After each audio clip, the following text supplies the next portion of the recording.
Yes.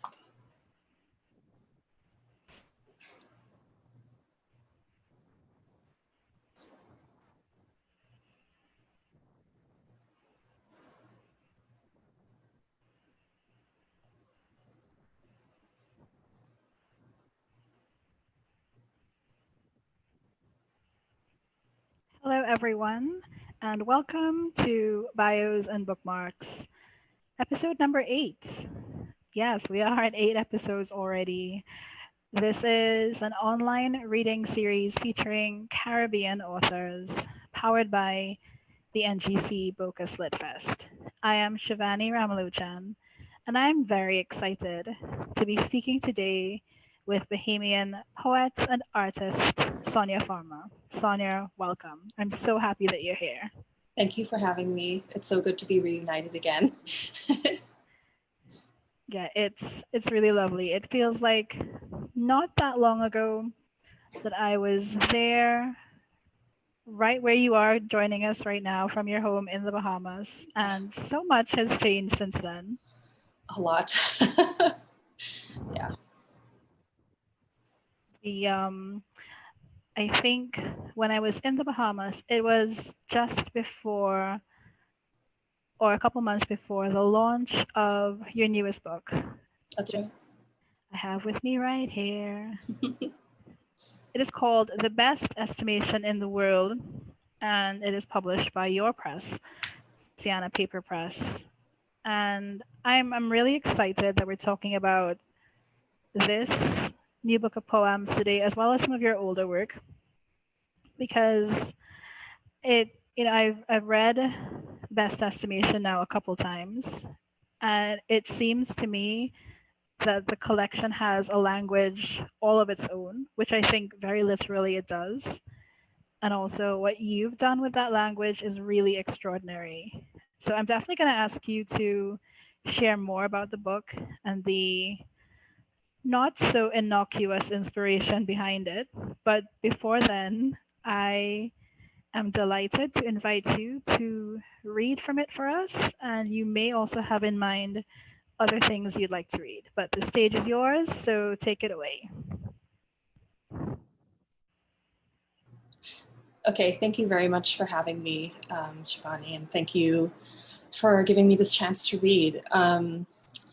So I had a sort of loose plan to read today, poems from the best estimation in the world, maybe a couple of my older poems, but this morning we sort of planned that because of what's going on in the world. I feel like a little bit of discomfort. I just feel a little bit of discomfort or a lot of discomfort. And I just have this general feeling of like, so what? And by that, I mean like, so what are you going to do about it? So today I'm going to read from 3 of my books, including The Best Estimation in the World, but I also have A True and Exact History. And then I have also Infidelities. I'm going to dedicate this reading to George Floyd, and the theme is going to be erasure. Recognizing the sort of violent erasure that marginalized bodies have to face every day. So the first thing that I'm going to read from is A True and Exact History. I didn't even plan on reading from this at all, but it just felt right. So A True and Exact History is it is an erasure of a historical book called A True and Exact History of the Island of Barbados. And what I did is a poetic erasure of this historical document, which is by a white Englishman whose name is Richard Ligon. And he spent 3 years on Barbados and wrote about it. And of course, the book says it's a true and exact history of the island of Barbados, but it doesn't, it's a very all-encompassing title, and it doesn't really like meet the expectation of that title. In fact, it's just sort of his 3-year account there, but it does remain a historical document to this day because of many factors, but one of them being, of course, it's a white voice enduring throughout history. So I made a poetic erasure of this, and a poetic erasure is when you take an existing body of text and you remove parts of that text to create a new text. And when I was doing that, I was thinking about bringing forth voices that have been erased or marginalized due to the voices that we do privilege in history. So the reading is in 5 sections. And the section I'm going to be reading from, it's 11 voices in this collection, but the 3 voices in this section are an African slave, an historian, and a colonial slave master. I could hardly stand upright when the heat of the day came. I found the weakest rain within and left underground. If I were to build myself in that place, I would have a story, and you shall feel the hot country I grew weary of. To give you an exact account, some gathered fire to wash themselves. 'Tis a lovely sight to see, men and women peeling off the skin of night. Blood followed when they came home, thin and unaccustomed to love being knocked out against a cane. There is no way to stop the going on of this flame. With naked feet, I came away, burned his house down to the ground. This cruel revenge spread, cut all the throats of courage. Love has been a daring act. Our gunshots are fetched from several languages, and by that means stark, naked, and most beautiful, every one of them beasts, compelled to do as others do on their backs, called home by the rope of pleasure in this hand. Part them upon a hatchet of sharp desire, learnt by heart. The body could go without a head and may hold good. At a distance, they remember their own country and want the skill to hunt letters and numbers. They marched with a pace meant to conquer their voices and therefore heard nothing of cruelties, secretly resolved to burn all others, doubtful in this desire to know such languages as they had. Any that live under the sun have to set no great value upon their lives. All these great casualties stand still in the mouth of the furnace. That red hot devil have given them a horn to supply these losses from the river of heads. Let us consider how to stop those mouths. Order whosoever named the word, or all those that heard him shot. Good-natured wild beasts never set foot upon this ground, and if so, they never lived. That's from A True and Exact History. I'm going to move over now to a selection from Infidelities. Infidelities is a poetry collection about the female pirate Anne Bonny. Not so much a historical document as sort of an investigation of the mythology surrounding Anne Bonny as a female pirate during the golden age of piracy. The selection I'm going to read is just 2 poems. It is the erasure of the trial document that Anne Bonny and Mary Read, her friend and also a fellow female pirate, after their capture. And they underwent a trial in Jamaica. And the document, it's a transcript of their actual trial, and it's a very interesting transcript. And then I'm going to read a response in their voices. The trial. Mary Read, Anne Bonny, alias Bon. The register exhibited the articles against them, which he read to them in the following words. Against Mary Read and Anne Bonny, alias Bon, late of the island of Providence spinsters. Mary Read and Anne Bonny, alias Bon, and each of them, upon the high sea, in a certain sloop, feloniously and wickedly, on a high sea, in execution of their said evil designs, to wit, upon the high sea, in a certain place, piratically, feloniously, aforesaid unknown, piratically, feloniously, whose names aforesaid are unknown, in the peace of God piratically and feloniously, in corporal fear of their lives piratically and feloniously, there upon the high sea aforesaid, in the aforesaid place, upon the high sea aforesaid, in the place aforesaid, to wit, the said Mary Read and Anne Bonny, alias Bon, and each of them, upon the high sea, in a certain place, piratically and feloniously, aforesaid unknown, piratically and feloniously, whose names aforesaid are unknown in the peace of God, piratically and feloniously, in corporal fear of their lives, upon the high sea, the place aforesaid, the said Mary Read and Anne Bonny, alias Bon, and each of them to wit, upon the high sea, at a certain place, piratically, feloniously, and in a hostile manner, aforesaid unknown, piratically, feloniously, and in a hostile manner, whose names aforesaid are unknown in the peace of God, piratically and feloniously in corporal fear of their lives, piratically and feloniously the said Mary Read and Anne Bonny, alias Bon, and each of them to wit, upon the high sea at a certain place, piratically, feloniously, and in a hostile manner, aforesaid unknown, whose names aforesaid are unknown in the peace of God, piratically and feloniously, in corporal fear of their lives, piratically and feloniously pleaded,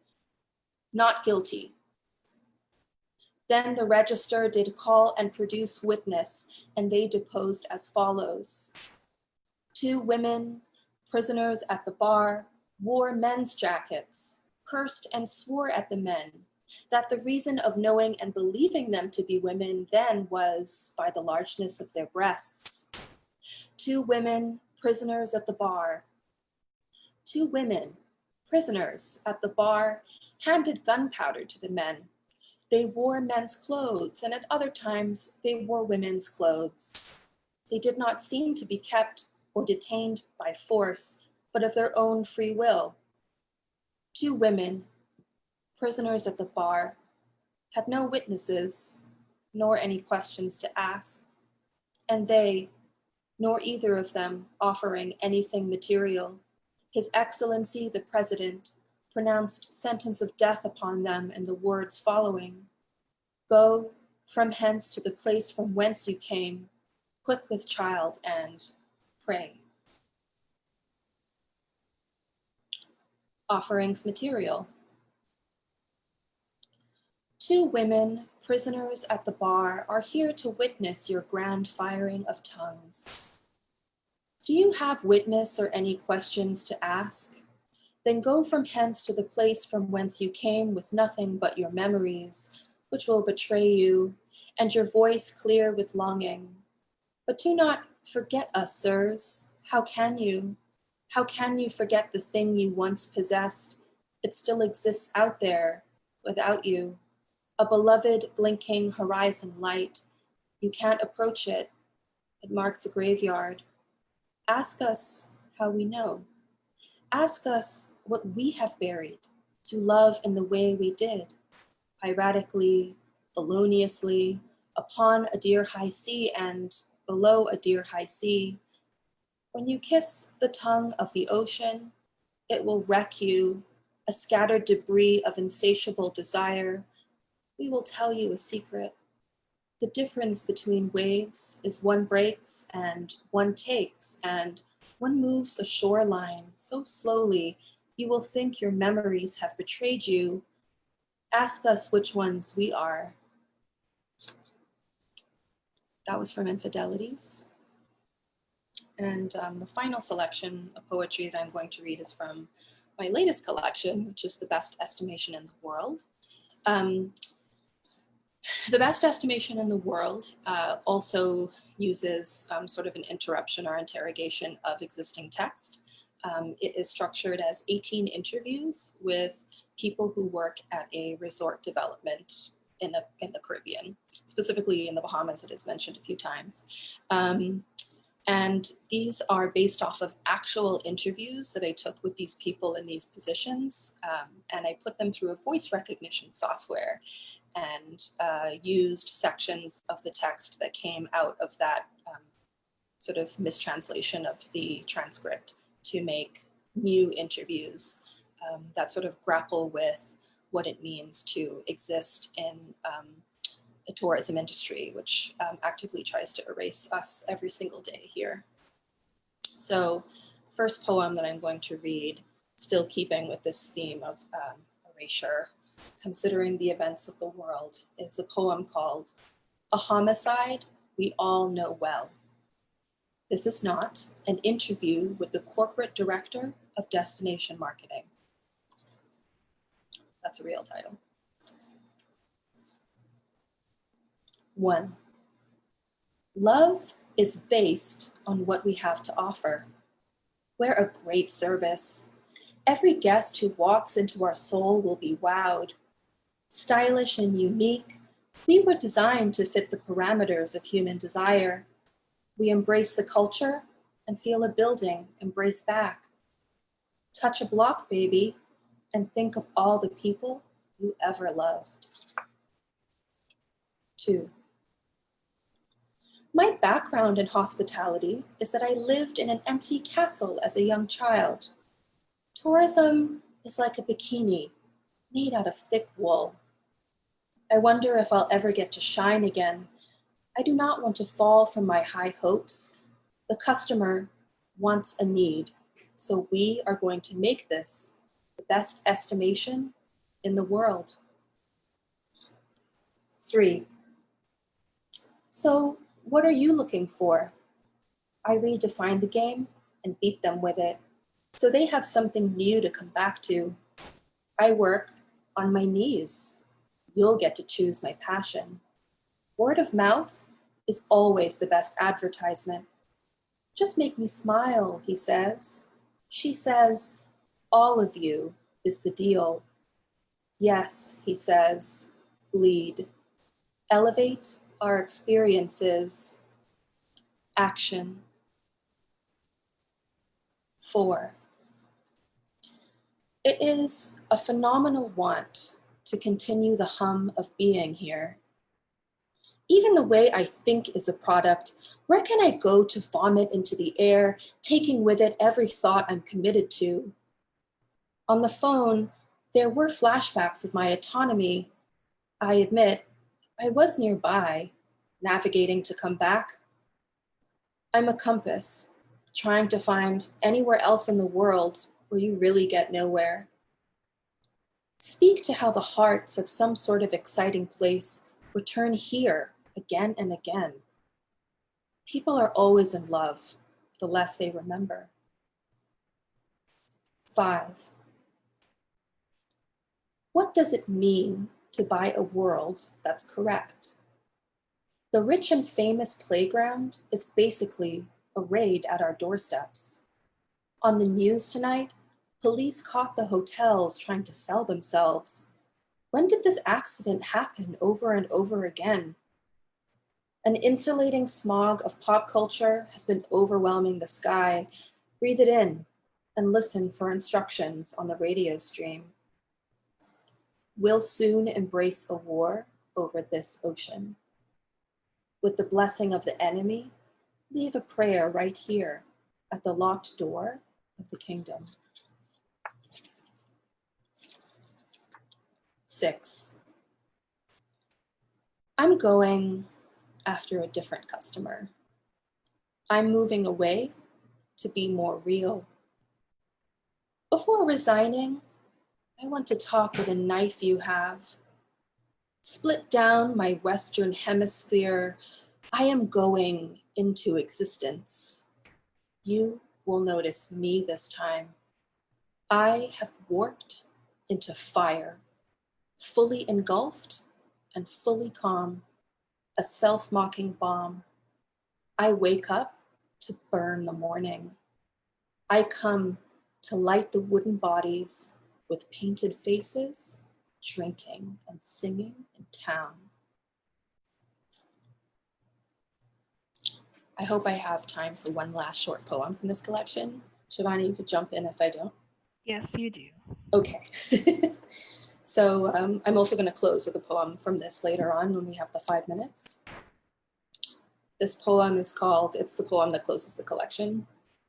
This poem is called, The Rest of Our Life is Not a Poem. This is not an interview with a front office manager. 1. I realize that a lot of people see home as their future, a whole new beginning to calm the salt in their wounds. I was extremely humbled to be selected from the auction. Our hero is so kind to me, so kind. Gosh, I was so excited to come home and get a better story for the rest of my life. 2, I really love this commitment to being the right example.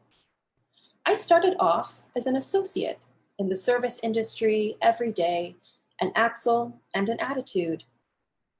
We were quiet, put on the fast-paced smile, so you didn't have to have an answer when a person asked a question we knew but couldn't say.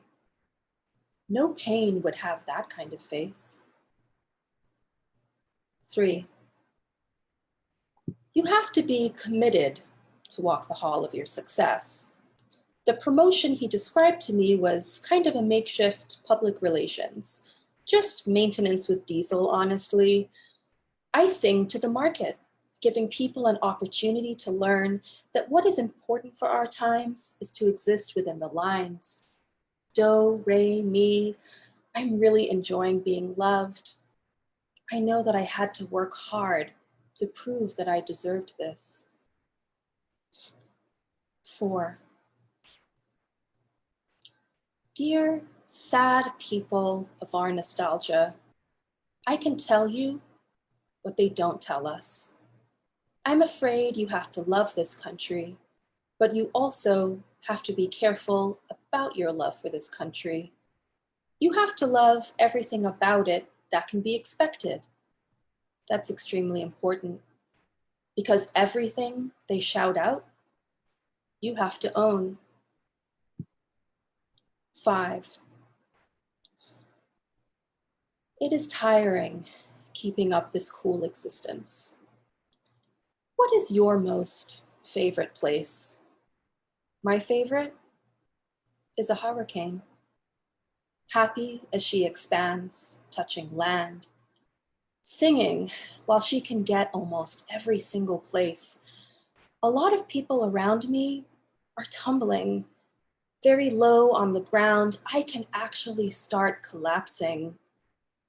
I find her starry eye in the wall of water, and I'm home.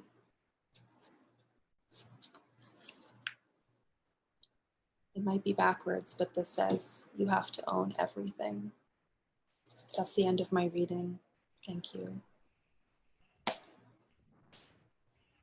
Thank you so much for that, Sonia, and for the gift of taking us through not just your newest book, but poems that some of our audience members may know, the poems that I've learned from you over the years that I love deeply. I'm extremely moved by the dedication of your reading and its commitment to doing something that I think Best Estimation does so with such commitment, which is to refuse to elide a kind of truth that for a lot of people is easily underwritten and made convenient and palatable. Yeah. And it's stunning, but also not surprising in a really grim way how well these poems, which on their face are not to do with police brutality or crime against Black bodies, how well they suit and reflect the reality of burning cities all across America. So I thank you for that. I find that deeply moving today. I really appreciated the opportunity to do this. Thank you. So for those of you who are just joining us, this is Bios and Bookmarks, powered by the NGC Bocas Lit Fest, and I'm speaking with the Bohemian poet and artist Sonia Farmer about principally her newest book, The Best Estimation in the World, but also all of her poetry, and we will definitely talk about her art as well.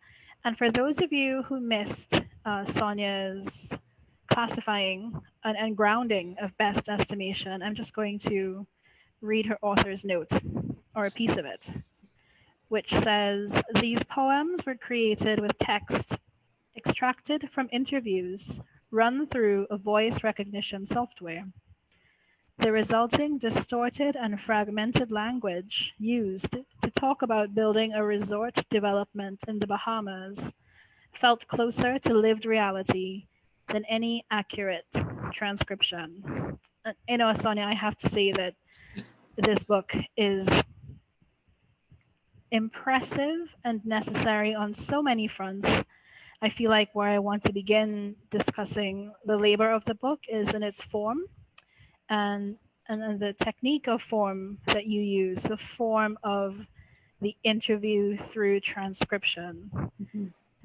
And I will be the first to say that your poetry has always been genre defying, but this for me took it to a whole other level. Thank you. So if we could talk a bit about that, I would love that. Yeah, sure. It is the sort of story behind how the poems came about is so extensive, and it's hard to just, you know, that was the most I could do as an author's note. And there's a disclaimer that happens in the second paragraph of the author's note, which says that, you know, any like reflection of actual events is coincidental. So just putting that out there. However, as writers, we write what we know. So these poems come from two places. And the first place is that they come out of my own experience working in the tourism industry. So for about 2 years or a year and a half, I worked to bring a resort development to life here in the Bahamas. A really big deal. And I worked on the art team. So this hotel was so expansive that I had this art team that they had curating the experience of the hotel through visual art in the space, but also through activities that they could offer the visitors, right? And that was really cool because it was like a $5 million budget that no other hotel had really like gone to that extent before, and like included Bahamian culture in this dialogue instead of like a boring like expected palm tree in the rooms. We could do something really interesting with like abstract Bahamian artists and, you know, create this like interesting story through art that felt like close to, you know, like art can always be subversive in that way. Like it could be beautiful, but it could also be like a bomb, like hidden in the framed photo of your hotel room. And so that was cool. But the entire like experience otherwise, seeing how the sausage was made in the hotel industry was wild. And I recognized like at the same time I had like a very privileged position in the hotel, and so many other people have experienced so many more ways that this industry has dehumanized them. But I think like overall as a nation, we're very dehumanized by the tourism industry and the way that it exists. And saying this now in the time of a pandemic is also like great. It's a great time to talk about this because our reliance on tourism is really showing now that our borders are closed. So, so my experience comes with sort of like grappling with that the fact that tourism is sort of like an erasure of actual culture of the place where it lives if it's not done in a way that respects the culture or built from the inside out.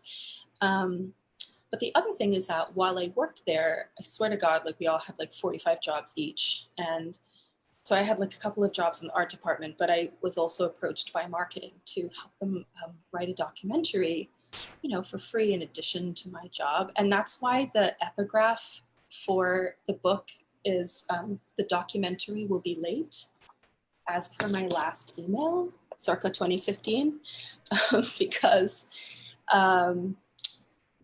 yeah, I had to interview like 20 people who were involved in the making of this hotel. And the idea was that the hotel would, this would be like a PR mechanism for the hotel. And at some point, so I did the interviews and then I said, I draw the line at transcribing. No one likes transcribing. I'm not gonna do it. You have like 45 people in marketing, please let one of them do that.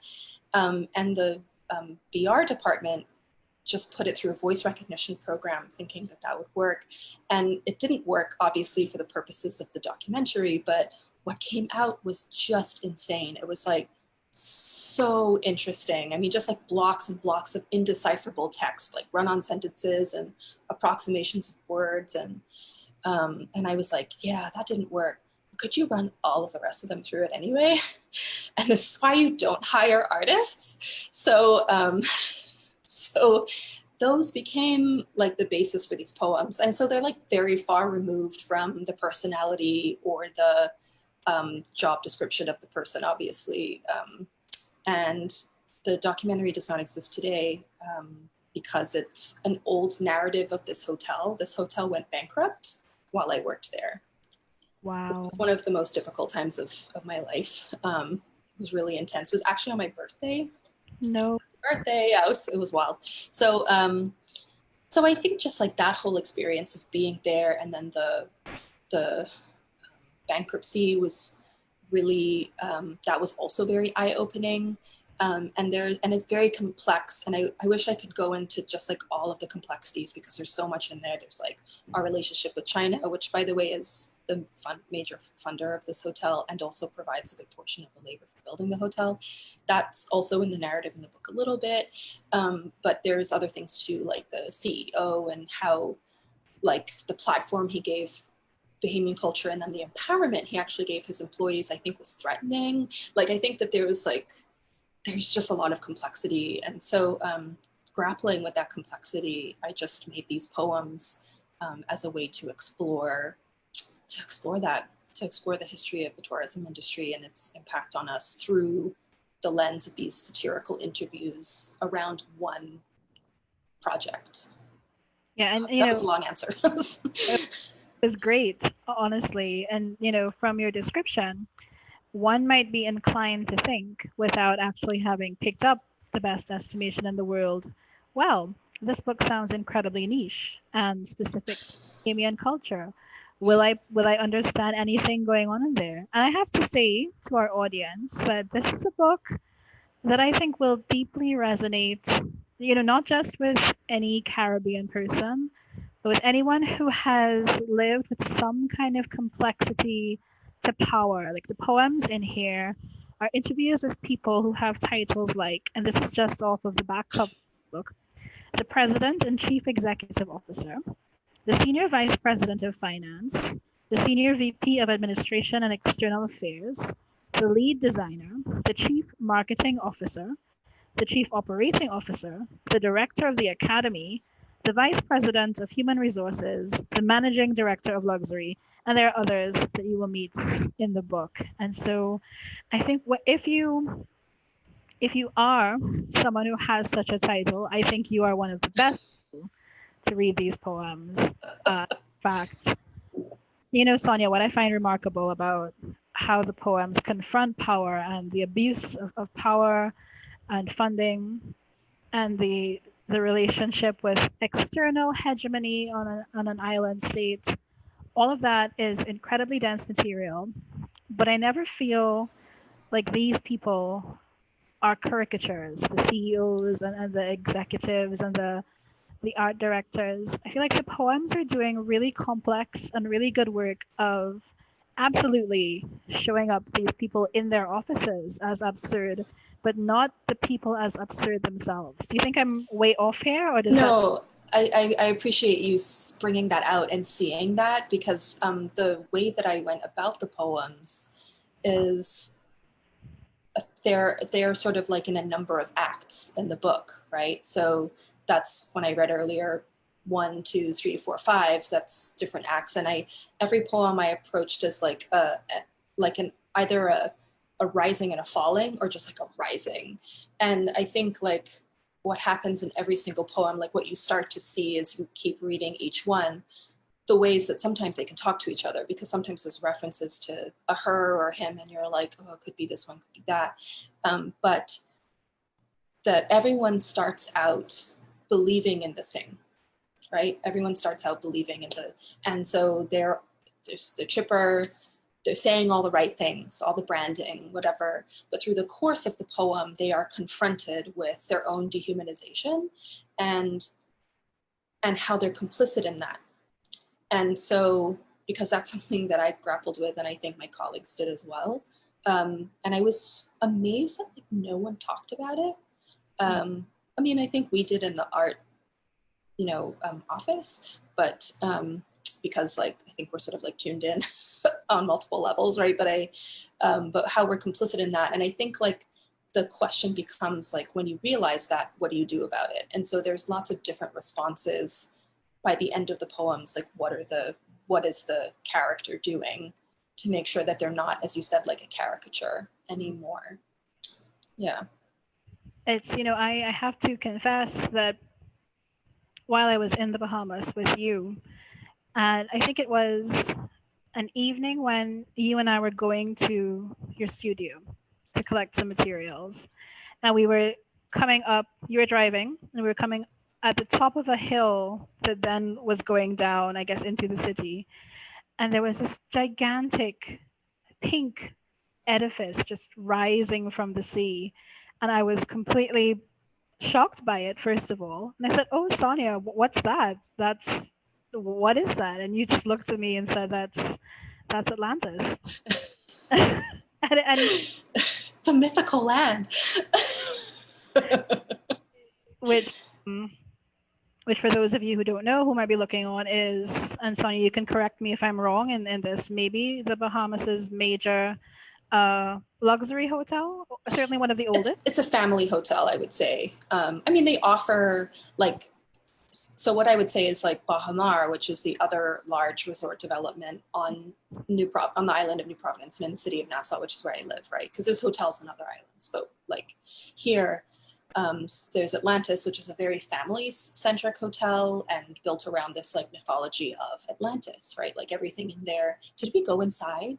I sometimes like to take people. Okay, so when you go in there, like, there's just, it's very ornate and mythological and stuff, but they have like also sections, like they have a section just for adult couples, and then they have family things. So it's like a really all-inclusive resort for sure that has like family and then some things for adults, and of course luxury for sure. Like there's levels, right? There's different towers that have different price points, and then there's Baha Mar, which markets itself for sure as a luxury resort destination, and they have kid stuff, but it wasn't, I don't know where they're going in the future, but that wasn't like its premise when it started, to have like water slides and everything. So yeah, it's like that very resort-y, cool, calm, clean, corporate, like very cool culture. So it was, I mean, I have to say that I was naive, because there is a way the outside world can lump the Caribbean space as a monolith, but as Caribbean people, my experience of tourism as a Trinidadian person was underscored to me in that moment how dramatically and radically different it had been to yours, and how different it would have been to many Bahamians. And I think about that moment a lot, which is, a shared moment between us that I've shared with our audience. So you're welcome. I would love to add to that and say that you're not alone. Even those of us who live here have those moments, because when I think I was away for a little while of the building of Baha Mar, which is also humongous, right? And Baha Mar did this thing where they literally rerouted roads out on the western part of the island. So, and it's beautiful. It's like very lovely, lots of like native landscaping, and like it's really quite gorgeous. And we, Bahamians would be out there running like on the new path they've created and stuff. So it's great. But I always find it very interesting when like these things perform an erasure of the landscape and then a restructuring of it. And this new road was built connecting two major ways, just so it was faster for the people to get there from the airport, I think was the point. Anyway, and this road sort of faces like the facade of Baha Mar, like head on, and I remember the first time I went on that road, and I was away, so I didn't have a chance. And I also live on the eastern part of the island, but I went on the road, and it was the same feeling, I think, like it turned into it, and I was just driving, and it was like this structure just like pulling out of the ground, super stunning. And then it was being painted as well, like different shades. And I remember thinking, it looks like a fruit that's ripening, and it just was a weird moment too for those of us who lived here, I think. Also, it removed an old hotel called the Crystal Palace, which was like definitely perfect for the cocaine fueled 80s. Like it was designed to be a cruise ship on land, and it looked like that. And when we worked to build this hotel, we worked out of the old structure of the Crystal Palace. And something that informed like my sort of feelings about the tourism industry was that like I used to go to the Crystal Palace as a kid. My mom would take me and they had like one water slide, and it was like, yeah, you were going on like the one cool water slide, and then Atlantis came and just like kicked everyone's ass. But like going on that one water slide and get like this ice cream. And my mom performed there. She's a singer, so she also sang there. I was too young to go to those, but I just know about it, you know. And when we worked out of the Crystal Palace to like bring this new hotel to life, which at this point I'm sure everyone realizes is Baha Mar, they had to use the casino license from the Crystal Palace and transfer it over. So they had to keep like the hotel kind of on life support. And it was like the bare minimum was kind of done. So things would happen, like there would be like water leaks that wouldn't get fixed, and the lobby would flood if it rained, and like everything was sectioned off. Like this place that was a bar or a lounge would suddenly be like, they just put all these doors up and that was our art studio. Like, and it was just very interesting to see what happened to Paradise when you didn't maintain it anymore, you know? Yeah. Wow. It was also like a very interesting experience. It's, you know, so it was like dust on the escalators. They didn't move anymore. It was like post-apocalyptic. Mm-hmm. Yeah.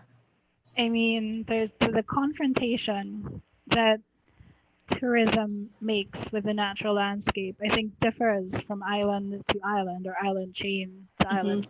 And it would be one thing if you wrote a book of poems that dealt just with that. I mean, to me, that seemed like it would be challenging enough. But what's so amazing about Best Estimation to me is that you're also confronting not just the fissures and the erasures made by capitalism and the language of corporate empire and tourism, but also the language of the computer algorithm, of intelligent software trying to decode human purpose.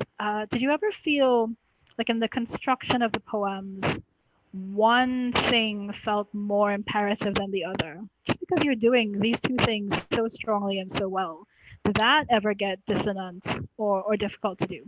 Interesting. There was actually like a third element, I think. So there's like, okay, history of tourism in my brain, and my experience within that, and like knowing, I could go into it, but I'll just say like the history of tourism is built on colonialism, is built on capitalism. So it's essentially damaging for the population. So anyway, so there's the history of tourism that I know, and then there's the computer, like what I have to work with the language. And the other thing is actually like the person, the transcription I'm working from. And pretty much I liked all of the people to various degrees, almost all. And I'm trying to like detach myself from that because I'm like, it's not the person. What I'm trying to do is work with the title, like the position. What is the caricature? Like, what is the title? Not the actual person who we all take jobs because we have to put food on the table. And we all do what we got to do. So it's cool. But like, and within that, looking at the language, but also sometimes you might read it and think like the title of the person sounds disproportionate. Like the level of power it sounds like they have is different in the reality of the poem. And that's when that happened. It's because I really just had to rely on what the transcript gave me. My deal with myself was not to go outside of it, but I rearranged. I mean, it would take like something from the first page and something from the 10th page. And I had to allow the transcript to tell me what the poem was going to be about within the history of tourism. And it was the software is so interesting. It can't, so these voice recognition softwares, you have to train them to know a single voice, right? So everyone has different ways of speaking.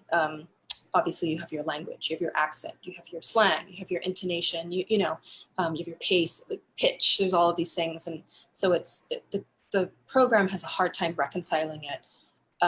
There's people like who come from all these different backgrounds, Bahamian especially, got like Americans, you got Chinese, you got someone Spanish, you got, like it's just, right?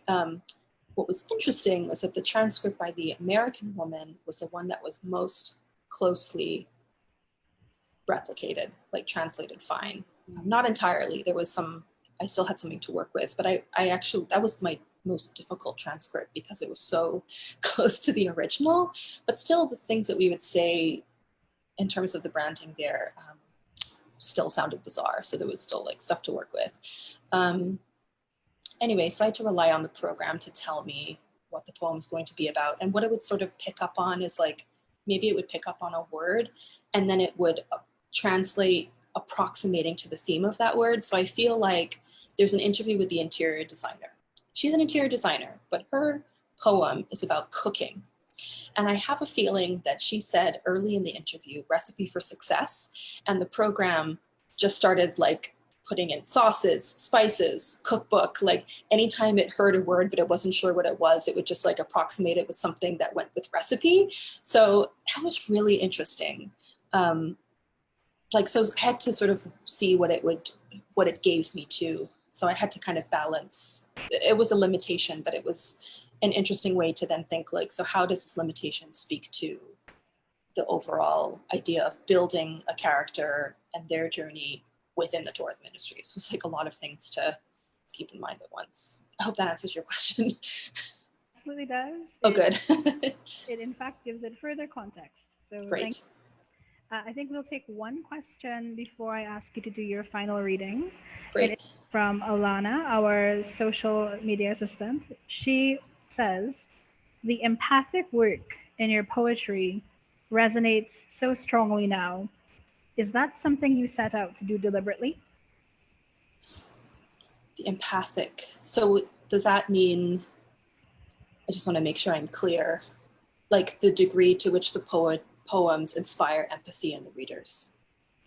I think so. Yeah. Yeah, that kind of. Yeah, I think so. I think that I like to see like my writing practice and every practice, like so artist, publisher, teacher, all of these things, like there's no hierarchy, there's just like a horizontalizing of these identities. And I think they all come like have that same motivation, which is to build like awareness. And so I think empathy comes in with that. You know, it's like to build an expansive awareness of something, whatever the subject is. Yeah. So yes, I would say to the degree that that is my mission, and empathy hopefully would come with that. I think too, like people also have to do like a reckoning when they read my work as well. Like I also want people to feel like uncomfortable, and that feels like at odds with empathy maybe, or maybe like you feel discomfort and then you feel empathetic, or I'm not sure. Maybe I guess it's possible to do both. Mm-hmm. Yeah, and I think your poems are doing the work of both. That's always been my feeling. Cool. So yeah, I would love for you to do your final reading now. Great. Okay, thank you. Thank you. All right, so I'm going to close with the best estimation in the world. And I am going to read the opening poem. I'm just going to it's hard to hear myself with the headphones in. Okay, I'm going to read the opening poem, and I am keeping within that theme of erasure. Yeah, defiance. Okay, so this poem is called The Overall Record for Being Human. This is not an interview with the President and Chief Executive Officer. 1. Memory is a profitable process. I believe you are looking for an investor to come into your heart, a destination with 3,000 rooms. I'll eat your worries, the constant threat of our notorious end. We need this feast of injury to design a home run. The original massacre? That concept is still the same. What changes is our costume. Showered with my godly intention, I'll roll us into stars. So join me in this dance to the brink of morality without a visa to return. 2. This is my home now. With such natural beauty in a great location of recklessness, we are able to hear the devil. It's been a while, he says. Ask me to make out. On your knees. You are my own thing. Damn, we are pretty. Who will join us on the coast to take communion? Line up here and leave your names and children in the sand for the waves to suck away. 3. Whenever your dream doesn't like you, pursue it, and eventually you'll get it. We took this area as a clean sheet. Starting from scratch, the scenic water was just a trickle. Now this country is a web search, threatening our showcase to the world. Everything we won is right here. The tourists, still new in their plastic box. I was lucky to find them back in China. I think it's alive, the potential of this country. By that I mean, we've created the dawn in a city of unknown energy and lease out this miracle behind God's back. 4. The departure of flies out of some late whale has inspired me. Would you be interested in a resort where the government privatized the dead? We were thinking of building the brand inside their mouths. Once the renovation is complete, they will be more friendly. When everything in the government is commissioned, I win over and over again, and you will too. You know, it's not just about the scheme, it's about our worship. If you buy more residences, you'll have a stronger connection to all of us believers here, and our anthem of fireworks, helping us to make guesses about the scenery below. 5. Come see our people full of comfortable horror and mediocrity. Little more than chances, we built our home where we had to. In the morning, we serve our moral reaching as a well-rounded meal. We go to work with other orphans and enjoy all the greetings of the barbarous heat. At the end of every day, we always return to this very narrow breadth of understanding we call home, and call out to beautiful, mythical places in prayer, tossing all of the sweet things that inspire us into the salty and ruinous air. 6. What do you believe in here in the life of service? Everybody is a pushpin. It's really all about hanging on. People cry with their heart beating, such lazy legitimacy. I was there at the end of it when the nail split our brains. We get to keep the world when we go. This room, which we dream of every time we die, does not change. It's no wonder you would like to scream. Poor innocent. Never give up. That's a lesson. This hammer belongs to us. When our guests come to the same old room, let's see what they believe. This hammer belongs to us. Thank you. Thank you for that. There's something about seeing the poems on the page that is very powerful, and also about hearing them read and the ways in which they come alive when we get to experience them through your voice. In many ways, the poems in here feel built for a certain kind of performance. And I think, Yes. if I'm not mistaken, part of the launch or early publication celebration of that involved live readings by voice actors. Yeah, or just, I think a couple of them are actors, but we also had two maybe that hadn't done, one, or for a little while hadn't done acting, but yes, so for the launch, I was really lucky to have 5 people agree to read these poems. What's happening more and more with my work is that I'm finding because my work deals with multiple voices or engages with multiple voices, I shouldn't really be reading them. Like I feel outside of the reading of them. And I also really enjoy the collaboration that happens when you work with other people in any way. But of course, like to hear the poems read, I like to, through that process, understand how it talks to other people and how they perform it, you know? And so A True and Exact History, I also performed with 11 people. I stood in for that, but then there's 2 other performances it's done where I haven't been in it. And then with The Best Estimation, there were 5 people and they read 2 full parts each, but in between there were these like exchanges of some extracted sort of stanzas from the other poems. It's like a 30-minute reading, and it's up on my website to listen to for free if people are interested. I'm really, really grateful to the folks who agreed to collaborate with me, but especially to read my work, because I think it must be like nerve-wracking for them. But I really enjoy that process. And then I also want to say that I appreciate you picking up on the book design of The Best Estimation, because it's book design for me has been, I just finished my MF just a year ago, finished my MFA at the Center for the Book at the University of Iowa.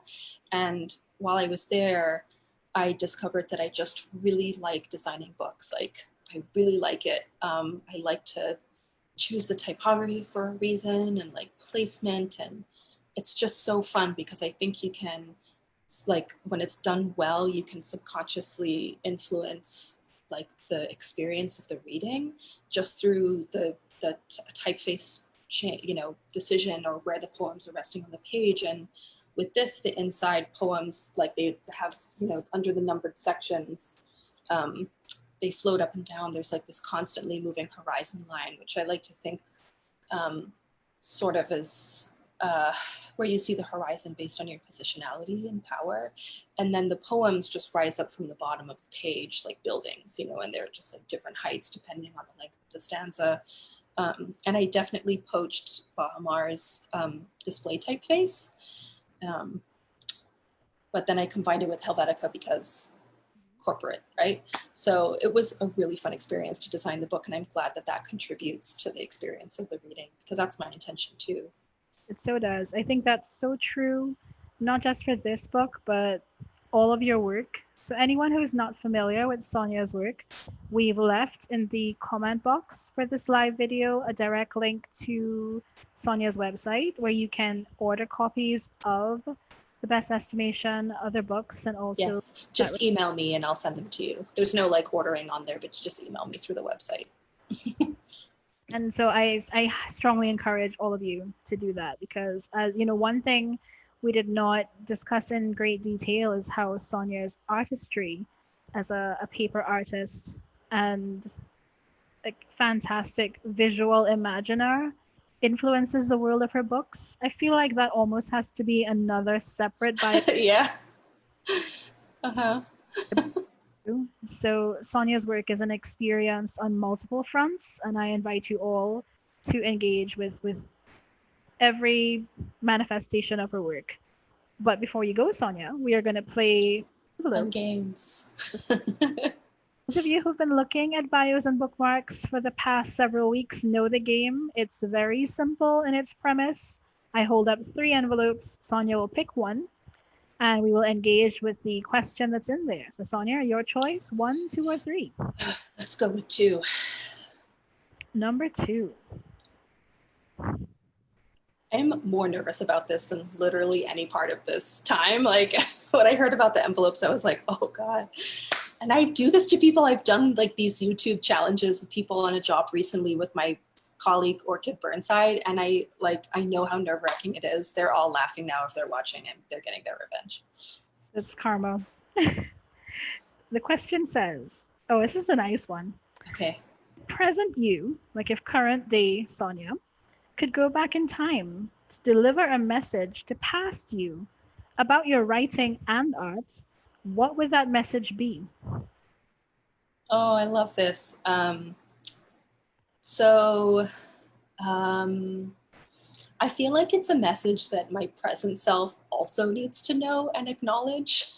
which is that, and it doesn't sound like it makes sense, but it's nothing matters and everything matters. And so, and I guess like underlining that would just be like prioritize. But by nothing matters, I mean like I spend my time worrying a lot about all things, but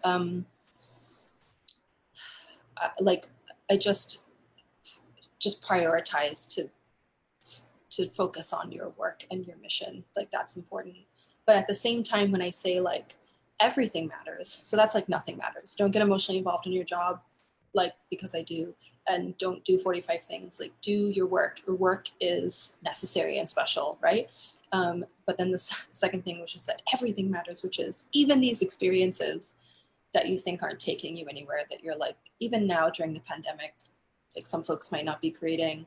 I think I've written like 2 poems in this whole time. And I'm like, oh, am I doing anything? But it's like those times matters as well, because that year and a half at the hotel might have been like off like a big detour, but it served my work. It pushed my work forward in a way. So yeah, nothing matters and everything matters. And I have to keep that in mind still now as I work towards like building Poinciana Paper Press in a physical location here. Like remember the end game, remember the end game. That's a beautiful answer. And I think it is the perfect end to what has been a really lovely and insightful conversation and reading. Thank you so much, Sonia, for your very special reading dedicated to George Floyd and for witnessing erasure and violence in such a moving and powerful way today. It deeply resonated with me, and I think with those of us listening. So thank you so much for that. Thank you so much, Shivani. Thank you for having me. You are very welcome. Everyone who joined us from around the world, thank you so much for being here. This has been the 8th episode of Bios and Bookmarks series powered by the NGC Bocas Lit Fest. I will be back next week with our 9th guest. And until then, please be well and stay safe. Thank you all so much. Goodbye.